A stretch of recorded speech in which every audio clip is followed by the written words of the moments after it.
Welcome to Art Basel 2024. We have a large selection of works. As it's the 100th anniversary of Surrealism this year, we have two groups of works, one by Hugnet, who is probably the most innovative collagist of all time, and then a group of Max Ernst's with from famous series.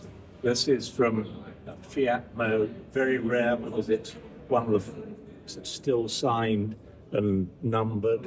This frottage, which comes from the Histoire Naturelle series, and then we have from the VVV portfolio the bird family, and then from Brevis Galant we have one of the paragraphs headers of M, and then one of the just the ordinary works, and then an N. Here we have works by two of the leading women artists in their fields. Vera Molnar, who sadly died just before her 100th birthday, the end of last year, who was one of the first computer plotter artists. And then we have three drawings by Marlowe North.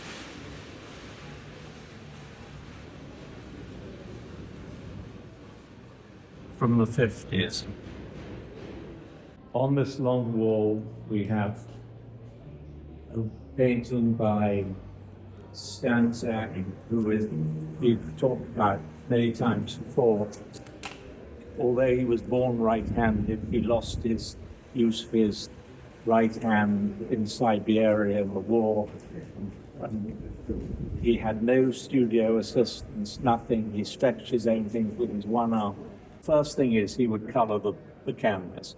Then he would mask off half the canvas and then paint that and take the mask off. And then you carefully make another mask. So you can see which one comes on which, but they're really quite extraordinary. And to think that he did this with one hand is quite extraordinary. Cairoli, who was we've shown a few times, who was originally from the Argentine, went to Paris and was a member of the Structurists. Above a small panel by François Morellet. He had in his house almost the pair to it in his living room. Three members of Null, which was basically the Dutch equivalent of zero. So we have this Dekkers, which, although it looks very simple, is quite complex, and your eyes just led round, and this was a perfect work put in the doctor's waiting room, any office people were worried, rested for hours. This beautiful piece by Armando. Armando was a child, was brought up next door to a concentration camp in Holland, and so there are often references to persecution of Jews. And here we have a piece by Carl Visa. This is very mathematical, so that is the same as that. That is the same as that was that.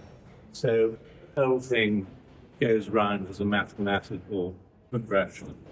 This work by Chernovan is possibly the most beautiful one I've ever handled.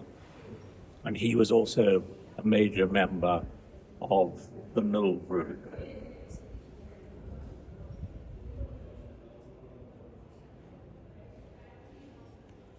Here we have a beautiful example of by Manzoni of these wigs. Maybe one should hang it next to a Warhol frightening. This comes from this has been in one collection all its life, and the previous owner left it to his nephew. Here I think we have an interesting juxtaposition with Fangor, the great Polish artist, Verena Loewensberg, who was a member of the Zurich structural business. And her painting is so beautiful. She never painted with acrylic. She always painted with oil. So the precision and the quality of the paint is extraordinary. You know, Maxwell was a great artist, but his techniques were awful sometimes. Then we have Waldemar Cordeiro, who's possibly the most important male concrete artist from Brazil, and we currently have a fantastic show of his in the gallery, and it's the first retrospective show ever in Europe. So if you're in London, please come and see it. But I think it makes a very interesting juxtaposition of the sun and the eclipse, and then the colours here matching the colours there. Here we have the crossage of Sub-Zero, the three interlopers. So we have here very early Semetti, which is quite rare, where the frame is really totally part of the painting, and then these are indented, where later the work will be more like the frame than this. Dadamaino, another one of the few women in the Zero group. She changed her name because it was sort of not a good idea to go by a woman's name, and in those days it wasn't really done for a woman to be out after dark. Then we have Lucio hanging next to this extraordinary Fontana, and I love the way that this actually makes it, the Fontana, whiter. And you see the black behind the stripe. They really work very well.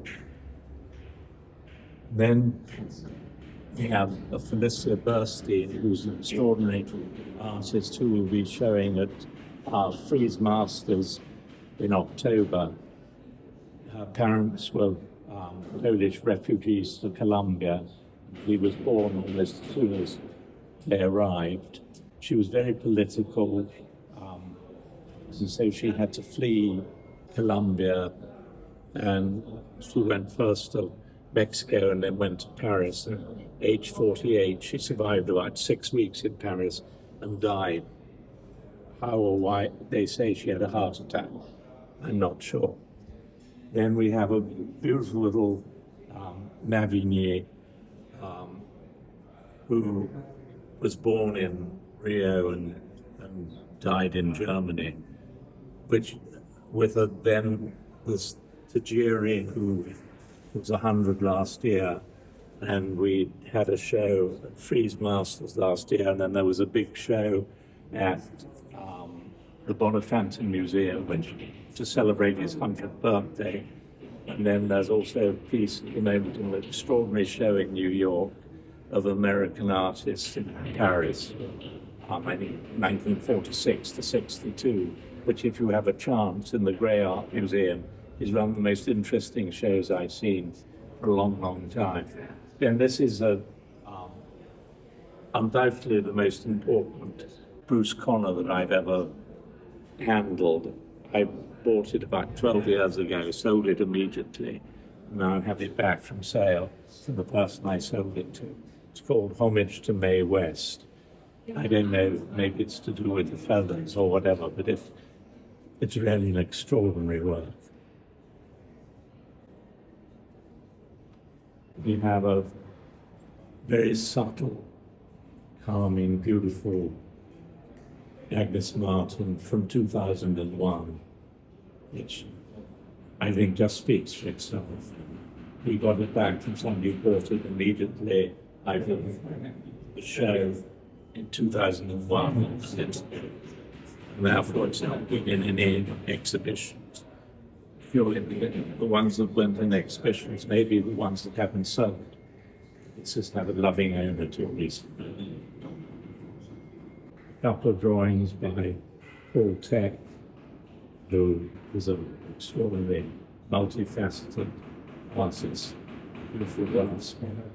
A pair of self-portraits from the back by Billy Apple with a clothes hanger. It's sort of maybe a pun on the Greek.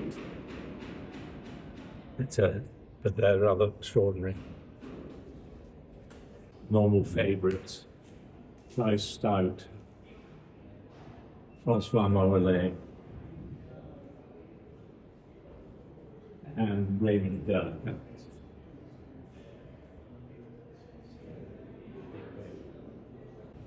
Video work by Miguel Chevalier, who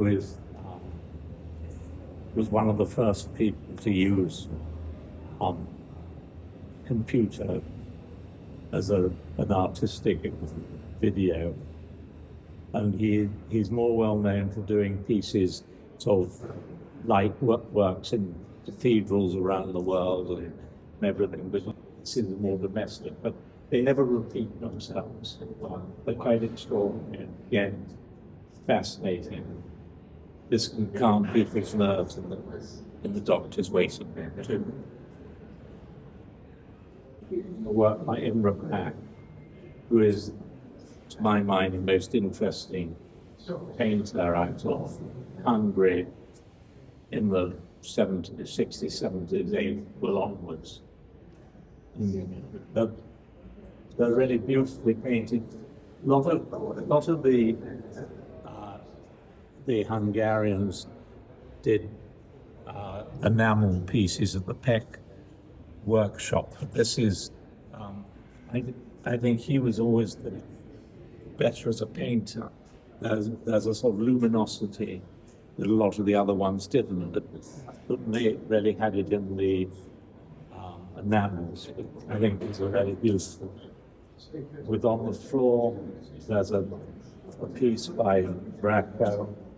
We just had a show, closed our opening show in the new gallery with Braco and Billy Apple, both in the early conceptual pieces.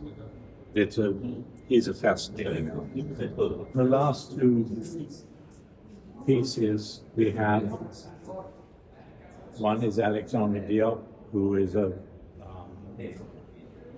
young African artist with extraordinary abilities and everything. And they're really, really beautiful. And he as a man is fascinating. And, you know, there's enormous interest in his work. And then the last one